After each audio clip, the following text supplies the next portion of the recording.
It is a major thoroughfare which stops featuring Forest Park and Tara Grove Park that needs a facelift.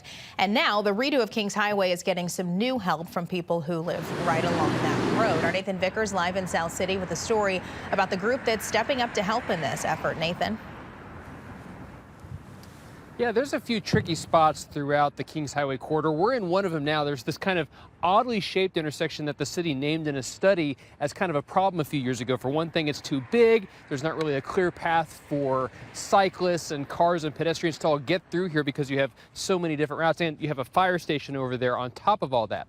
So this is one of many opportunities to redo some things along the Kingshighway corridor, and one neighborhood north of here wants to make sure that the street by their homes is a little bit safer for them.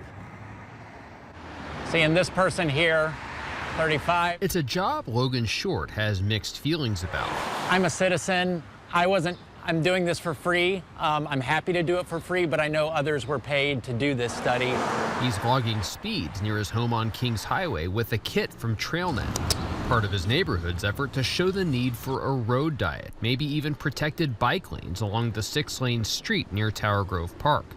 It's where we've uncovered ongoing issues with traffic collisions and hazards for pedestrians. This person is going pretty fast. Shorts noticed drivers in the middle lanes tend to hover close to the 35-mile-an-hour speed limit, but the rightmost lane is another issue. The people who use the right lane as a passing lane tend to be the ones speeding and tend to be the ones that are driving the most recklessly to get around traffic, and they're the closest to pedestrians.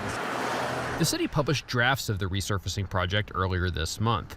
In addition to fixing buckling pavement, the plan includes safety improvements for the entire corridor, such as additional concrete medians near Delmar and a better crossing into Forest Park. The street here is very wide, and as a pedestrian, you have to make a dash all the way across. Matthew Vichakowski is a pedestrian and cycling advocate. Making the streets accessible to all in all parts of the city is very important. He believes the plan is a step in the right direction. There are medians that are going to be going in. There are bump outs and ways to make the intersections a little bit narrower, a little bit safer for and more comfortable for pedestrians. So I think in a lot of places the city has done a reasonably good job. I think standing here certainly gets people to pause. Short and his neighbors believe more could be done to protect their neighborhood. This is the only means in which I can have a direct voice. And they're hoping the numbers they collect will show that. You're going to get so much more information from people who live in a certain place than you will from a study that was done in a snapshot of time.